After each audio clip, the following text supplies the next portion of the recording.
दुर्वासनाओं से प्रेरित होकर जगत में ही विचरती रहती हैं। ध्यान पूर्वक देखिए हृदय में। असाधना और साधना, बाह्य दृष्टि हटाइए, अंतर्दृष्टि में सुधार कीजिए।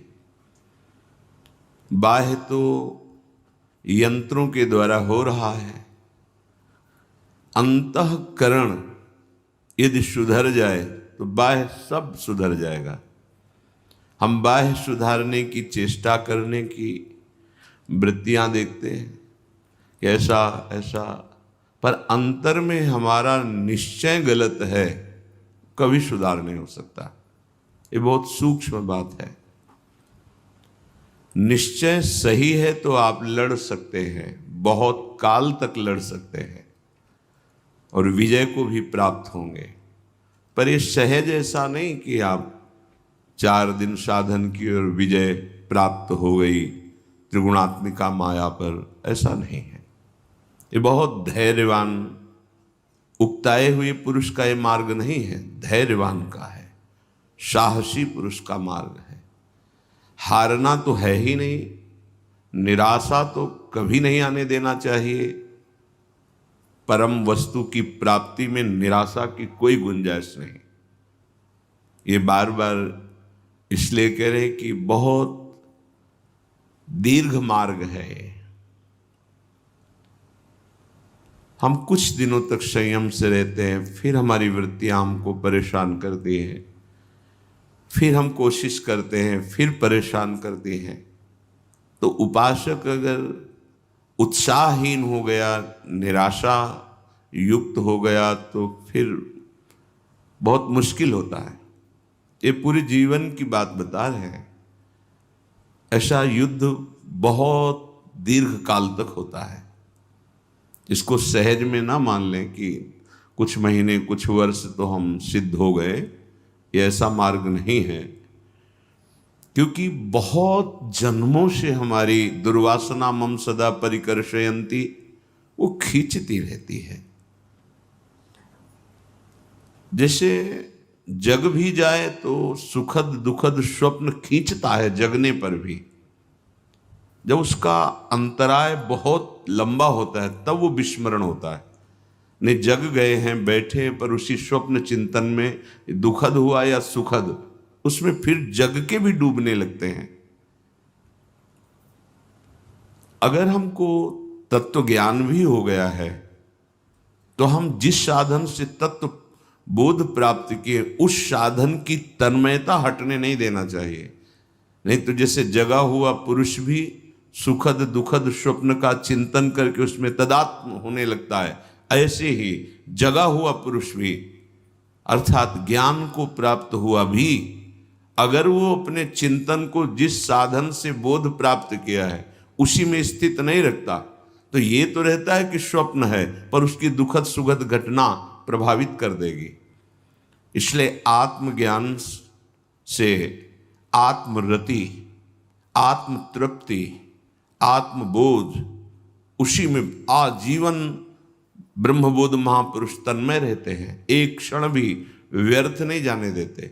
क्योंकि बोध होने पर वो स्वभाव ही ऐसा बन जाता है। अगर कहीं स्वाप्निक इस मान अपमान निंदा स्तुति का वो चिंतन करने लगे तो फिर हृदय जागते हुए भी जैसे स्वप्नाशक्ति दुखद या सुखद उसे विचलित करती, ऐसी स्थिति होने लगती है। ये बड़ा गूढ़ विषय है। इसलिए पूज्यपाद उड़िया बाबा जी महाराज, उनके वचन, आत्मज्ञान होने पर भी आत्मरति, आत्मक्रीड़ा, आत्मबोध, उसी में चिंतन में।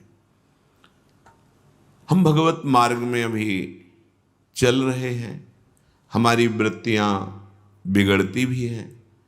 हमें निराश नहीं होना, हताश नहीं होना। ये बहुत मजबूती से चलने वाला मार्ग है। बहुत से ऐसे माया के प्रवाह, ऐसे झोंके आते हैं जिनमें लगता है अब सब कुछ गया। नहीं, वो एक वृत्ति है जो तुम्हें विचलित कर रही है। उसको जीतना है।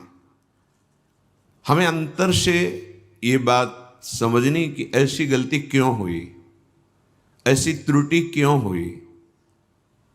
बहुत विचार करने पर निकलता है शास्त्र आज्ञा का उल्लंघन हुआ।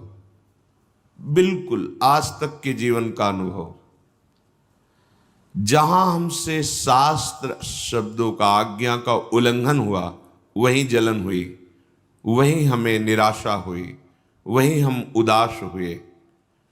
बिल्कुल ये परमार्थ शास्त्र आज्ञा, गुरु आज्ञा पर ही प्रकाशित होता है। बिल्कुल, ये बिल्कुल बात समझ ली। थोड़ा भी मनमानी आचरण ये विचलित कर देगा, आपको भ्रम पैदा कर देगा, ऐसा कुहरा अंधकार पैदा कर देगा कि सत्य मार्ग समझ में ही नहीं आएगा। ये बहुत दिव्य मार्ग है।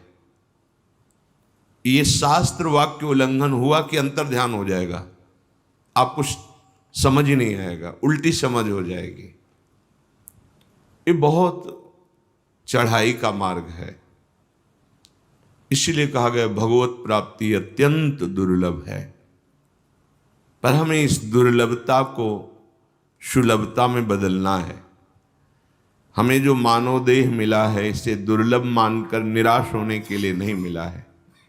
श्रीपाद प्रबोधानंद जी महाराज कह रहे हैं, त्यक्तः सर्वोपि धर्मो हरि हरि न मन्यत् त्यक्तमेकं विकर्म। श्री कृष्णे तस्य नाम स्वथ तदनुचरे नाग सामस्ति मेन्तः। श्रीमद् वृंदावन त्वाश्रये मगति गतिम त्वेकलां त्वयि यशद्धि किं कुर्यां कुत्र यायां यदि वत भवेत् तद भवत्वेव कामम्। हे वृंदाटवी, ये जो महापुरुष जन अपने को कह के बोलते हैं तो अपने मन को तदात्म करते हैं संपूर्ण प्राणियों के, तब वो बोलते हैं। जैसे ध्रुव जी ने तदात्म होकर प्राणवायु रोकी तो संपूर्ण ब्रह्मांड की प्राणियों की प्राणवायु रुक गई। जब महापुरुष तदात्म होते हैं तो सबके मन का भाव अपने मन में उनको दिखता है। अपने मन को पढ़ रहे हैं, पूरे विश्व के मन को पढ़ रहे हैं। दूसरों की मन की कुछ वृत्तियां जान लेना है तो साधारण सिद्धियों के अंतर्गत होता है। दूसरों की वाक इंद्री लाखों कोस दूर से सुन लेना, ये कोई बहुत बड़ी सिद्धियां नहीं।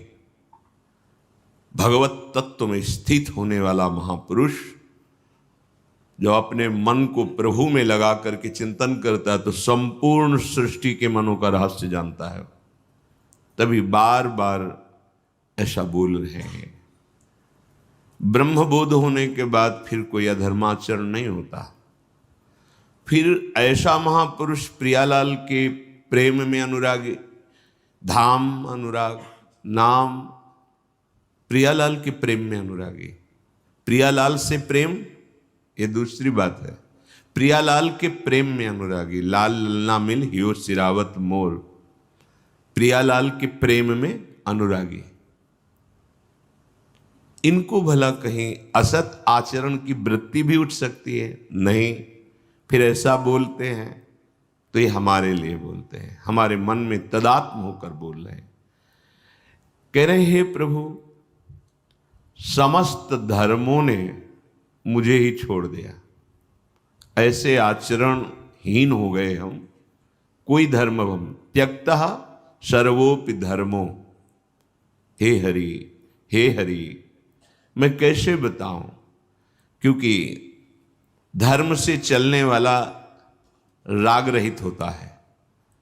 वैराग्यवान पुरुष ही ज्ञान को प्राप्त होता है और ज्ञानी पुरुष ही संपूर्ण जड़ चैतन्य में एकमात्र आत्म स्वरूप ने प्रभु को देखता है। जो प्रभु को देखा, सत्य को जाना, उसी में उसकी रति होती है, वही प्रेमी बनता है।